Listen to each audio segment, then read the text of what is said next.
Hi there, students. Before we talk about story writing, I'll tell you about its types first.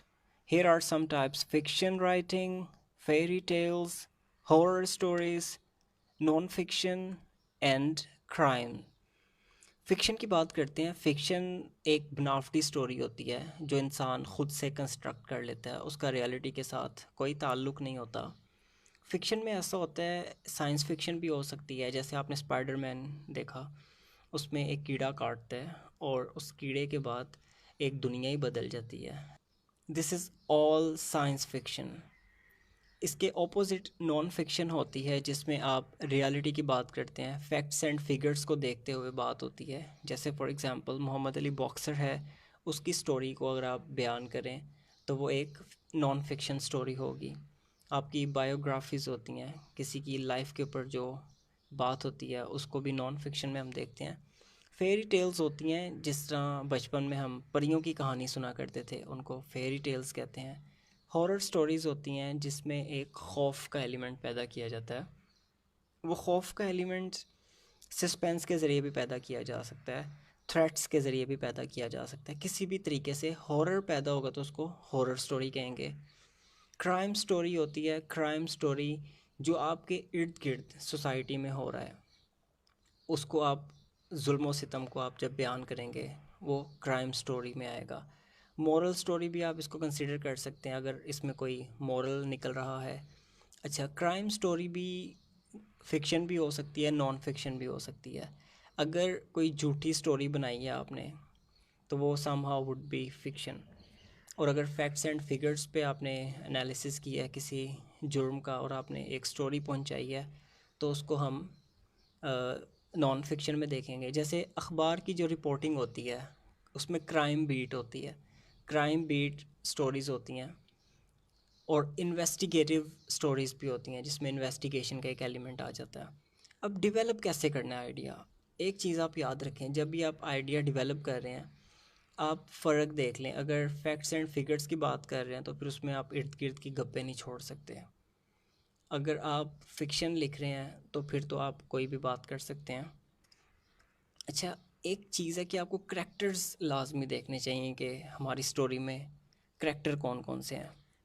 अभी एक story का idea develop करते हैं आपके सामने। एक कुछ करैक्टर्स हैं मेरे पास, फादर है, मदर है, डॉटर है, सन है, ब्रदर है, सिस्टर है। स्टोरी मैंने ये लिखी है। The girl seemed very nervous, came to her mother and silently asked. लड़की बड़ी परेशान दिख रही थी, अपनी माँ के पास आती है और खामोशी से पूछती है, what you doing mom? Mother क्या कर रही हैं आप? The mother was using cell phone, mobile use कर रही थी दैट टाइम, उस time. Kept it aside and replied, उसने साइड पे रखा। Oh Lisa you here, Lisa तुम यहाँ पे हो।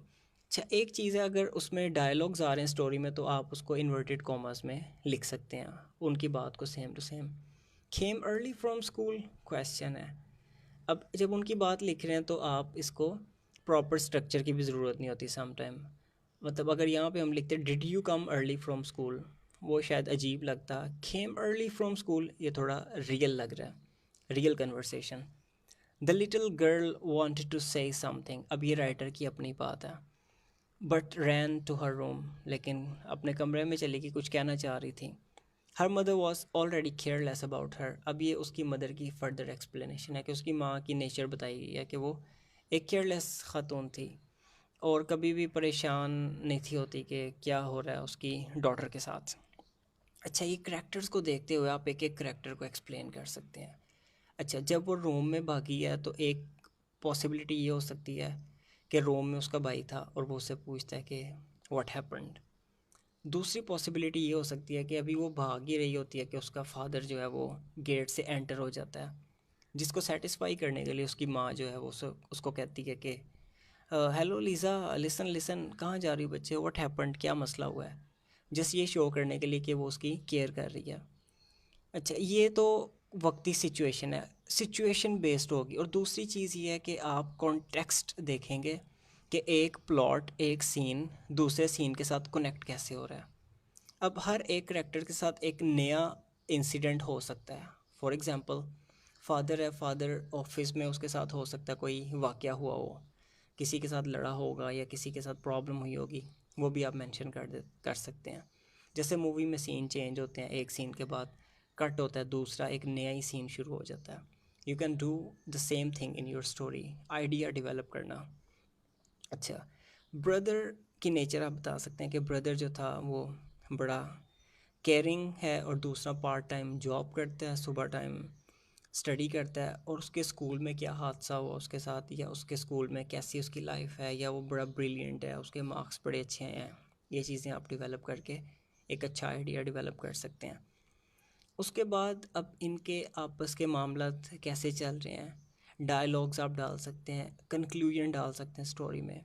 आप अपनी कोई एक स्टोरी आपने लिखनी है, you have to make your own story, जो कि फ़िक्शन होगी।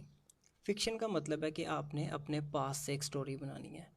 उसमें आप जादुई चीज़ें भी डाल सकते हैं कि लीज़ा फॉर एग्ज़ाम्पल, उसकी कोई भी बात नहीं था सुनता, सारे उसके कोई भी नहीं था सुनता इतने सारे करैक्टर्स में से। अब उसमें एक नया करैक्टर आप ऐड कर सकते हैं, जो कि एक जिन का करैक्टर हो सकता है। जब शी वॉज स्लीपिंग, अचानक ही उसे आवाज़ आई, हेलो लीज़ा, व्हाट हैपन, क्या हुआ है। तो अब जो नेक्स्ट करैक्टर है वो एक खलाई मखलूक का करैक्टर है, जो कि उसकी हेल्प करेगी, साथ साथ चलेगी, उसको होमवर्क में हेल्प करेगी, स्कूल में हेल्प करेगी, और अगर कोई इसको तंग करता है तो शी और he will be the best friend. उस करैक्टर को के साथ उसकी कैसे ज़िंदगी गुजरती है, बातें कर रही होती है, अक्सर घर वाले समझते हैं कि साइको पेशेंट हो गया है, she is talking in the air, हवा में बातें कर रही है। तो ये सारी चीज़ें आप कर सकते हैं। अब मैं आपको एक सुजेस्ट करता हूँ एक्टिविटी के तौर पे, कि इसी जो मैंने आपको आइडिया दिया है, इसी आइडिया को आप अच्छा बेहतरीन मॉडिफाई करके अपनी क्रिएटिविटी लेके आएँ बीच में। क्रिएटिविटी लाने के बाद आप इसे यूट्यूब पे कमेंट में स्टोरी लिखें, और इंशाल्लाह मैं हर एक शख्स का रिप्लाई करूँगा और उसे बताऊँगा कि उसकी क्या मिस्टेक्स हैं। इसमें ग्रामर मिस्टेक नहीं चेक की जाएंगी, rather my main focus will be the development of the idea. I hope you enjoyed this lecture. Please share with your friends. Thank you. Bye bye.